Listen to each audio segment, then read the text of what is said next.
द्रौपदी से बोले, हे पंचाल पुत्री, एक उत्तम व्रत को सुनो।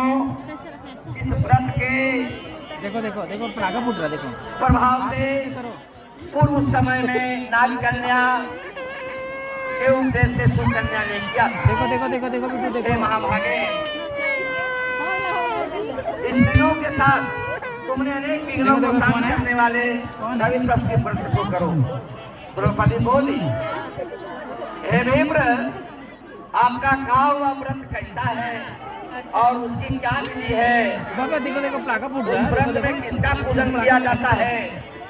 तो वह नाग कन्या कौन थी और किस हेतु उसने उस उत्तम व्रत को किया था?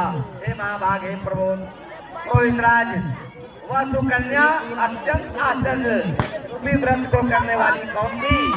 हे शरणागत वत्सल, मेरे इस संशय का आप निवारण करें और समस्या का समाधान करें। इस भांति द्रौपदी ने प्रश्नों को उत्तर सुन करके द्रौपदी बोले, हे देवी, सतयुग में एक श्यामी नाम का राजा रहा करते थे। 1000 स्त्रियां थी, इनमें से एक ही कन्या उत्पन्न चुपे नहीं होता। उस राजा ने कन्या को छोड़कर उस राजा को उसकी कोई संतान न होने के कारण लाइट जल रहा बिट्टू। वह कन्या अति प्रिय थी, सुंदर थी और वह लाडली थी राजा के। वह पिता के घर में वृद्धि को प्राप्त होते हुए कुछ समय बाद वह कन्या चंद्रवंश कमलवंश में और होती हुई युवावस्था को प्राप्त हुई। बालावस्था से चंचलावस्था कन्या पिता के प्राण से भी प्यारी थी। देखो देखो देखो देखो इस पृथ्वी लोक में देखो दीदी। उनके सदृश उसका कोई ऐसी संज्ञा न थी कि उससे सुंदर हो। उससे उनका कन्या नाम पड़ा। एक समय राजा श्यामी मिल गया अर्थात शिकार के लिए। देखो अपने से देखो। अपने मंत्री, सेना, बड़े बड़े योद्धा और अपने पुरोहित को संग में लेकर घोर जंगल में चले गए। क्यों? शिकार खेलने के लिए। निर्मित राजा को जंगल में वास करते हुए 10 दिन व्यतीत हुए। राजा को जंगल में भूखे प्यासे 10 दिन भटकना पड़ा। अपना वीडियो देखता है। राजा श्यामी दिन में शिकार खेलकर रात्रि में स्त्रियों के साथ क्रीड़ा करते हुए जंगल में रहने लगे। एक समय सखियों के साथ सुकन्या फूल लेने के लिए निर्मित जंगल में गई। वहां पर चमन मुनि का आश्रम था। सुकन्या ने मुनि की दीमक लगी देह को देख करके अज्ञात वश बेटू देखो देखो तो वह कन्या मिट्टी की तुम्हारा देखा। चमन मुनि को वह कन्या देखी। क्या देखती है कि मिट्टी के मध्य में मुनि के दोनों नेत्र जुगनू की भांति चमक रहे हैं। उसने विस्मित होकर के दोनों आंखें कांटे से फोड़ दिया। तब तो मुनि के नेत्रों से रुधिर बहने लगी, धारा बहने लगी और वह सुकन्या फूलों को लेकर के अपने सखियों के साथ अपने गृह आई, अपना घर में चली आई। चमन मुनि की आंखें सुकन्या के द्वारा जो कांटों के द्वारा फोड़ दी गई, इसे राजा और सेना का मलमूत्र आदि सब बंद हो गया। अब सभी हाहाकार करने लगे। जब 3 दिन और 3 रात्रि हो जाएगा बीता या बीत गई तो व्याकुल होकर के अपने पुरोहित ने राजा से कहा, हे मुनि, तम इस हेतु हमारा मलमूत्र बंद हो गया, तो आप दिव्य दृष्टि देख करके बताइए, ऐसा चाहिए। मेरे पुरोहित जी बोले, हे राजन, भार्गववंशी चम्मन मुनि एक ऋषि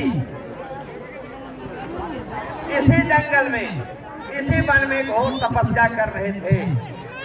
इनकी शरीर दीमक की मिट्टी की तरह पूरा लगकर मांस का दीमक खा चुके थे तथा हड्डी मांस मिट्टी में लिपटे हुए थे। हे राजा, आपकी कन्या ने जो आपकी कन्या से कन्या है वह ज्ञानतावर उन ऋषि के दोनों आंखें घाटों से पड़ती है। इसे मुनीन बह रहा है मुनीन की क्रोध से, मुनीन ऋषि के क्रोध से ऐसे करो, ये देखो यहाँ से हाथ उठा के प्राप्त हो रहा है। तो हे राजन,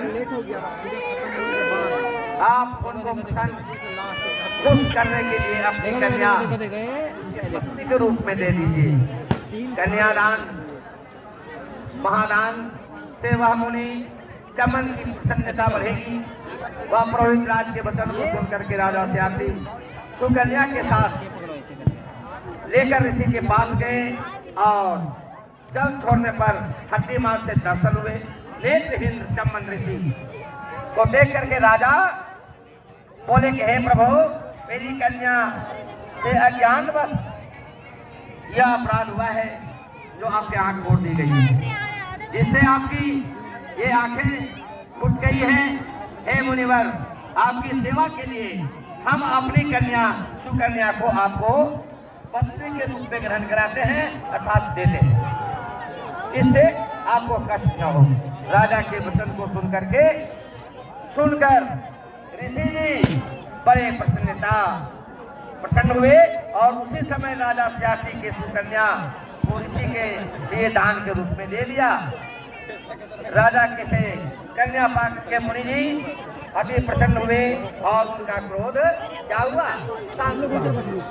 तब राजा इधर राजा के मलमूत्र हुआ और सेना सहित प्रसन्न चित्त मुद्रा में राजा अपने देश को लौटे अर्थात आए। बोलिए सूर्य भगवान की। वास्तु कन्या नेत्रहीन चमन मुनि की सेवा करने लगी। वास्तु कन्या का 3 मास के दिन जल के लिए पुष्कर ने तालाब सिलवा दे क्या? सिलवा दे, यहाँ पर सिलवा दे।